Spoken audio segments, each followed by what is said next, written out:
As we near the day of decision, and Americans are bouncing between anticipation and anxiety, we turn to one of America's leading political forecasters, Larry Sabato, for final thoughts and predictions. In a race for the ages that will impact the nation and the world for generations to come. From Ballard Studios in Washington, D.C., a final pre-election edition of 13th and Park. You and I can differ, but that doesn't mean you and I cannot be friends. That often is missing in politics. We went from North Korea to Eminem. That's a lot, man. Aliens could have invaded and nothing would surprise me at this point. It's a nightmare. Those are the facts. We have to solve everything. What's in this tea? Larry, welcome back to the show. You were one of the very first people to appear on 13th and Park back in the old days, which was only 2 years ago. Now, fast forward 2 years, we have nearly 1.5 million subscribers, so the pressure is on. We have many more people listening in than we did back in 22. Well, congratulations. I, of course, knew your dad well, and you inherited his energy and smarts and creativity. So I'm pleased to hear all that. Couldn't have higher praise coming from you. Let's talk about how 24 may be fundamentally different, if at all, from 2016 and 2020. Well, I would say first, when you are the out-of-power party candidate, which is what Donald Trump is, it's more like 2016, except he'd never been president. So the mountain was higher in 2016 than it actually is now. In 2020, he had been president for 4 years. And of course, we were in the midst of COVID and some other things that caused people to reconsider their support for Trump. So if anything, I would say he is benefiting from being out of office. It almost helps that he lost in 2020 because the issues primarily are his: immigration, inflation, crime, those sorts of things. So look at the swing states. Everyone is now very familiar with the big seven, right? Where they are and where they're moving. Clearly, Larry, over the last couple of weeks, things have tightened up greatly there, moving slightly in the direction of Donald Trump. You and I both know, looking back in 16 and in 20, that Donald Trump always seemed to do better on the final number than what he polled going into the final election weekend. Do you think the same kind of dynamic could be in play this year? The one difference is the pollsters claim to have solved the missing Trump voter problem. I'll believe that when I see it. I think they have made improvements that should reduce it. But it's very difficult to eliminate it entirely because you're guessing. You really don't know what percentage aren't telling you that they're for Trump, probably telling you they're undecided, or more likely not even participating, just refusing to pick up the phone or take a poll online. So no, I would say probably he will do better than his final polls show. And you're certainly correct about, say, North Carolina, Georgia, and Arizona. I think those three have clearly moved in Trump's direction. The others, I don't even trust polls in them, so I don't know how to judge. Well, you talk to everybody. What is the Harris team most concerned about? And then what is Team Trump wish they could feel more confident about?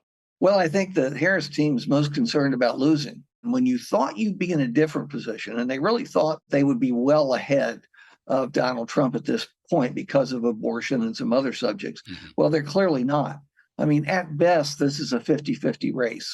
We always say a coin toss, whatever you want to describe, but it's not predictable even a week ahead of time. Well, that's not good for an incumbent or quasi-incumbent, which is what a vice president stepping into the role, which is what she did in August, should be doing. She should be the favorite. She is not. For Trump, I think for him, it's a matter of keeping his base totally energized and excited. And the base is energized and excited. We saw that at the Madison Square Garden rally, and we've seen it in lots of places. Now, the base isn't enough to win, but the base may be enough to get him into the electoral college victory circle because people just don't seem to get it. The popular vote doesn't matter. It matters in individual states, but the collective popular vote is irrelevant. But the fact that Donald Trump is now appearing more and more in blue states, he was just, as you said, at Madison Square Garden, he was in California before that. What's the strategy there? What is Donald Trump trying to achieve in the last furlong of the race? Well, I guess he learned a lot of this on The Apprentice and through other things. He wants to project the image of a confident winner. And you project that image partly by saying, not only have we wrapped up everything that we needed to wrap up, we've got so much time and money left that I'm going to go to these other states where we're right on the cusp of victory. Well, he's not. You know as well as I do. He's not going to win New York and California and New Mexico and Virginia and New Hampshire. I mean, maybe one of them, I don't know, but I doubt it. I doubt he wins any of those. But just by doing it, he revs up his base again. They say, my God, we're on the verge of a historic landslide. Although I wouldn't be surprised if one of the two candidates did better in the Electoral College than it looks. We have a tendency to take whatever swing states there are, 7, 8, 10, and divide them in half and say, well, half will go this way and half will go that way. Not true. In most cases, a solid majority goes in one direction. So you think someone coined the phrase a narrow landslide? Could that be in play here? Well, a landslide in the presidency is winning by one electoral vote. Right. Because you have all the power, whether you win by 538 to 0 or you win by 270 to 268, you have 100% of the power of the presidency for 4 years. So let's talk about the other races, the campaign for control of the U.S. Senate. You have McCormick and Casey in Pennsylvania. That seems to be tightening up. You've got the race in Ohio between Moreno and Brown. You've got Tester trying to hold on in Montana. What race or two do you think will be quintessentially the marker in whether or not control shifts from Democrats to Republicans after 24? Well, of course, the current balance, as you well know, is 51 Democrats and 49 Republicans. Well, the Republicans already have it down to 50-50 because of West Virginia. Right. And then Tester, if he survives for a fourth term, he deserves a special Oscar. I don't know what else to say, and I don't think he's going to. Right. So that would be the 51st. And then Wisconsin, Pennsylvania, which you mentioned, possibly Michigan. I think less so there, but Ohio for sure. And there may be a couple of others. They're all in the game. And the odds are the Republican will win, one or two more of them. So they would have 52 seats or 53 seats. And, we always tend to be surprised. Sometimes that's a place where all the chips fall in the same direction. It has for many years in our lifetimes. Well, you're much younger, but in my lifetime, 1980, when your dad was very active, they almost all went in the Republican direction with the Reagan landslide. So you just never know, but I would certainly bet on the Republicans to take the Senate. Could there be a surprise in Nebraska given Don Osborne's independent candidacy? Thank you for mentioning that, because other than Texas, which I just don't believe, because every 2 years, I get loads of calls and emails and tweets saying, you're so wrong there. The blue wave is coming. I feel it. I see it everywhere I go. The reason you see it and feel it everywhere you go is because you live in a blue area.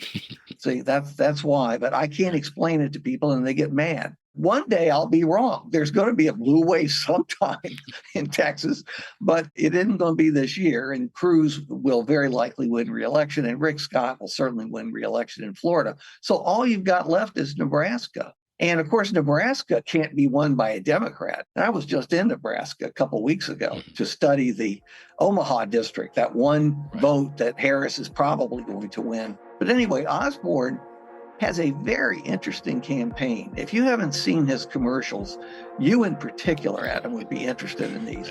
They're very appealing. He's a heck of a mechanic, but an even better guy. I'm Dan Osborne, and I approve this message. Because if you want to fix Washington, send in a mechanic.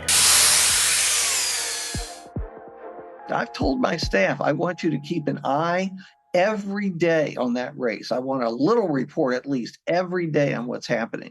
He has managed to do more with less.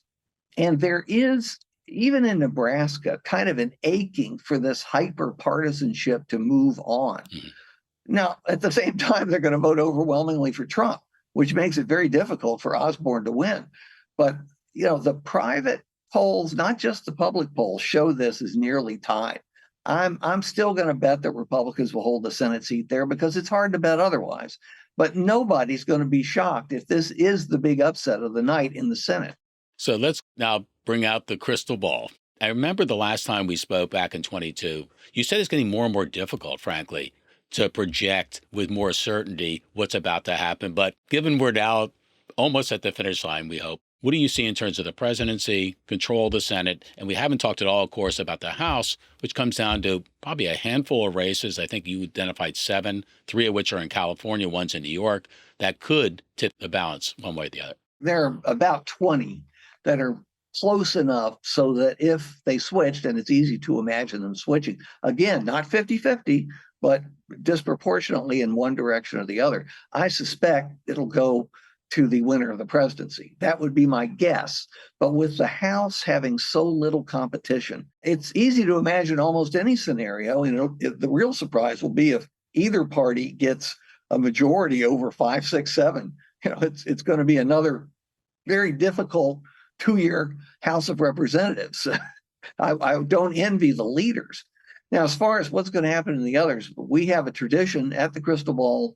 We predict on election eve, right, and the members of the team are not allowed to tell even good friends and worthy people like you, Adam, what we're likely to do, because in one case, I know we haven't decided. Our team is very split, and they're arguing with one another. It's kind of a reflection of the nation right now. So I'm not sure what it's going to turn out to be. The Senate, Republican. The House, I think, goes with the president. And the president, it is very close. But as you mentioned, there has been a drift to Trump.